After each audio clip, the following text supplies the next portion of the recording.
samping pada kerja semuanya lagi gitu. Pada ini jangan supaya kita kayak gini-gini, walaupun kayak gitu saya pemulung kan halal.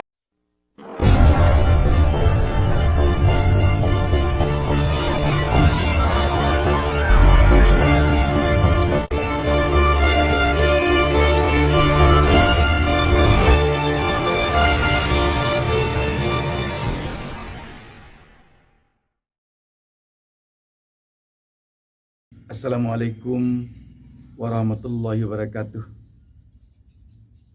Saya senang sekali saat ini bertemu dengan seluruh penonton channel YouTube Ustaz Minarda. Dan saya mendoakan kepada Allah Subhanahu wa taala semoga pertemuan kita ini mendapat ridha dari Allah Subhanahu wa taala sehingga baik saya yang berbicara maupun seluruh penonton channel YouTube yang berbahagia selalu mendapat perlindungan dari Allah Subhanahu wa taala dan selalu diberinya kesuksesan dalam menjalani hidup sehari-hari. Amin ya rabbal alamin. Sahabat BN yang berbahagia dimanapun Anda berada, kita memang mengetahui saat ini, kita memang menyadari saat ini bahwa rata-rata kehidupan kita khususnya di Indonesia terasa semakin berat.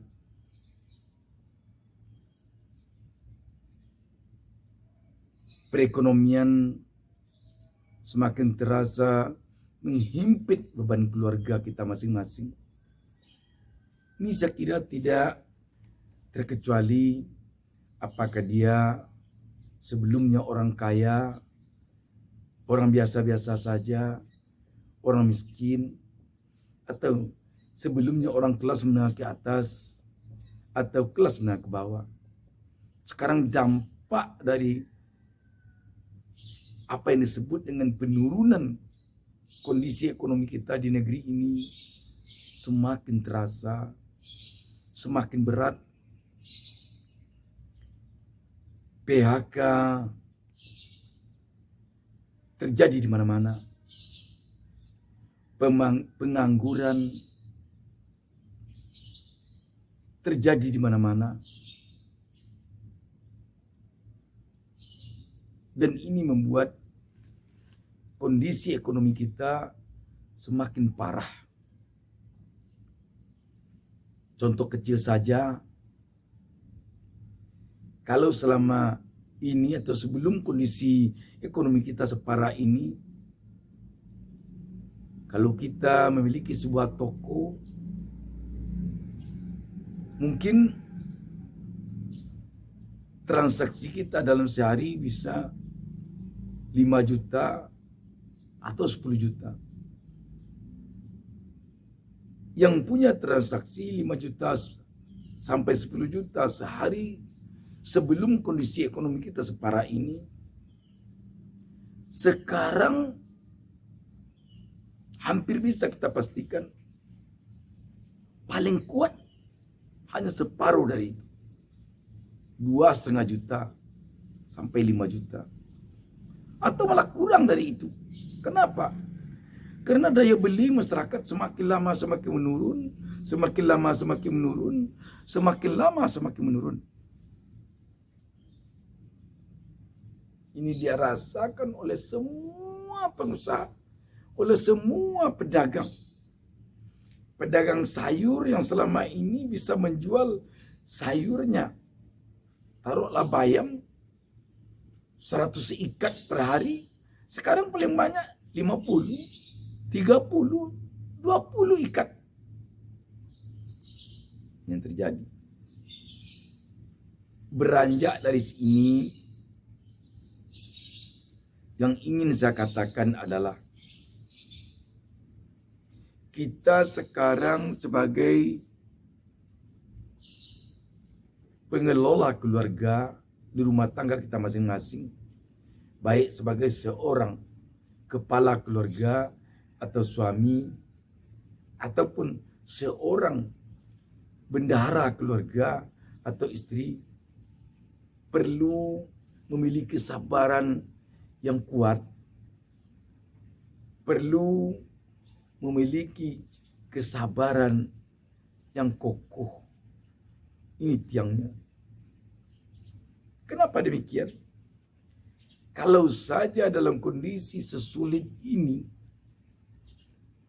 suami dan istri tidak memiliki kesabaran yang kuat, yang kokoh, ketika si suami mendengar istrinya bicara yang agak keras, yang agak mengeluh, yang agak menyesal,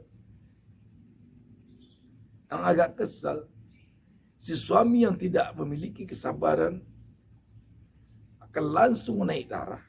Karena si suami juga memiliki kepalanya sedang panik karena kondisi ekonomi yang sulit.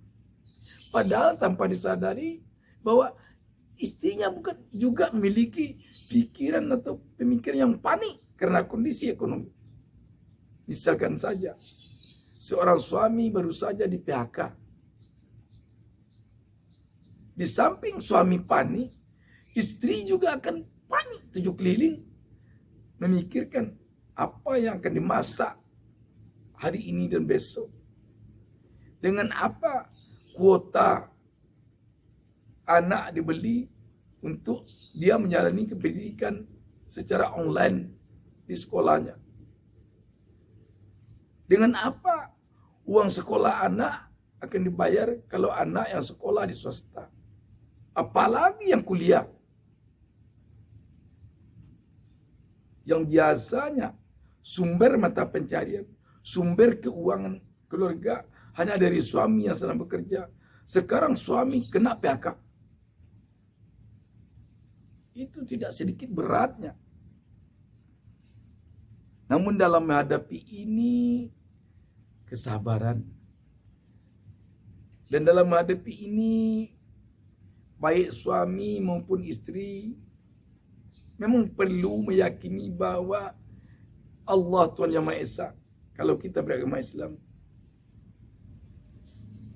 tidak akan pernah menutup rezeki seorang hambanya sebelum nyawanya berpisah dari badannya.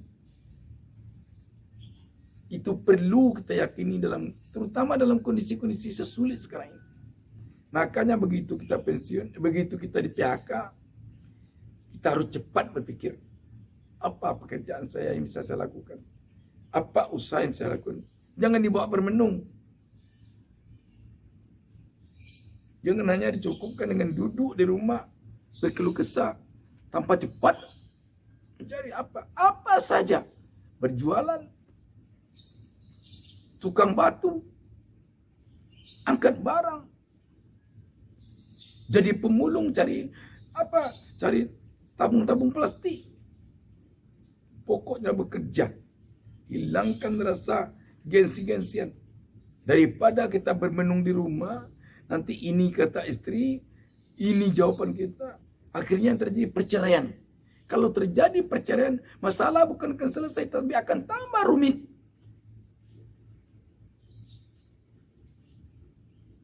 Ini.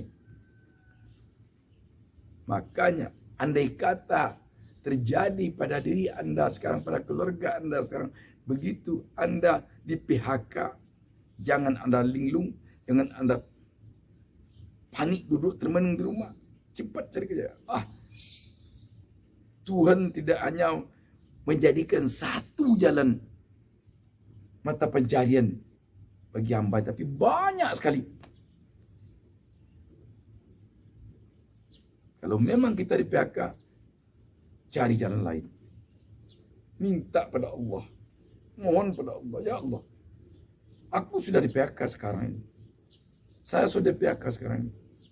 Tolong ya Allah carikan saya jalan hidup yang lain yang bisa menghidupi anak istri saya. Jangan biarkan saya buntu. Jangan biarkan saya termenung. Jangan biarkan saya panik memikirkan bagaimana cari mata pencarian saya, sumber hidup saya lagi. Tolong carikan ya Allah. Tolong kau berikan kepada aku. Makanya kalau yang beragama Islam tentu sholat. Sehabis sholat berdoa kepada Allah. Ya Allah, tunjukkan aku ya Allah jalan hidup. Jangan biarkan aku terduduk di sini dalam kondisi seperti ini. Saya punya anak ya Allah yang harus saya biayai sekolahnya, yang harus saya biayai kuliahnya. Saya punya istri ya Allah yang harus saya biayai hidupnya. Kalau si istri, ya Allah, tolong bukakan pintu hati kami ya Allah untuk mendapatkan usaha lain, untuk mendapatkan pekerjaan lain, untuk mendapatkan sumber rezeki dari Engkau ya Allah.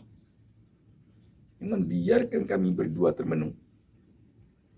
Jangan berikan kepada kami, jangan dekatkan kepada kami syaitan yang mengusahakan ke kami bertengkar. Sebab kalau istri sudah panik, kalau suami sudah panik, itu kalau ada pembicaraan istri yang miring-miring kepada suami, langsung ditanggapi dengan emosi. Atau suami miring-miring kepada istri, pembicaraan langsung ditanggapi dengan emosi itu. Akhirnya nanti akan terjadi perceraian. Itu tidak akan membawa baik. Itu akan membawa jelek kepada kehidupan kita. Anak-anak akan sengsara. Ingat anak-anak. Yang paling penting bagi Anda yang sudah berketurunan, kalau terjadi seperti itu, ingat anak-anak.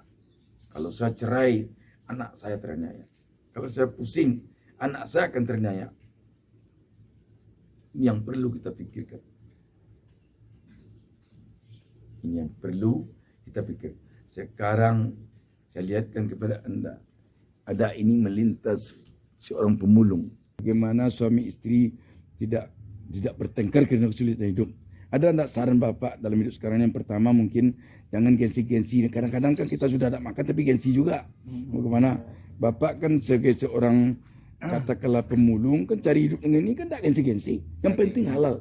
Bagaimana pesan Bapak kepada keluarga-keluarga yang ditimpa misalnya kena PHK? Nah, sekarang kena PHK kan bertengkar jadinya.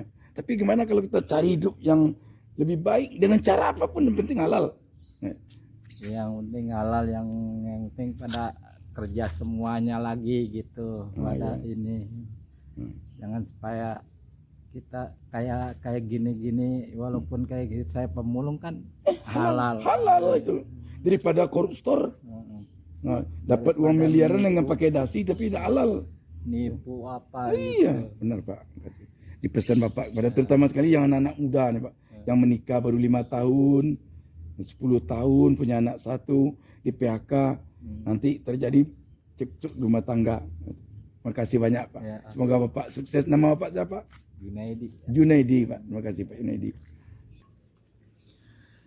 Jadi itu contohnya penonton sekalian, itu buktinya bahwa Bapak Junaidi dia tidak mau diam, dia tidak mau bermenung, tapi dia bekerja, dia berpikir lebih baik jadi pemulung yang sehari-hari mencari makan dengan mengumpulkan kotak-kotak tabung-tabung plastik bekas daripada pakai dasi mobil mewah tapi kerja korupsi mencoleng uang negara.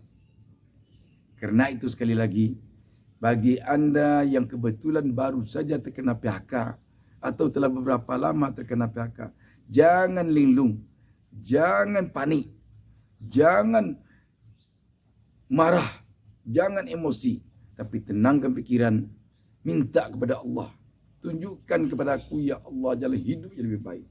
Kalau Anda punya utang, harus jual motor, kasih aja motor itu, nanti Allah akan balas kalau Anda ikhlas. Kasih, jangan malu pada tetangga, jangan api. Silakan kamu ambil.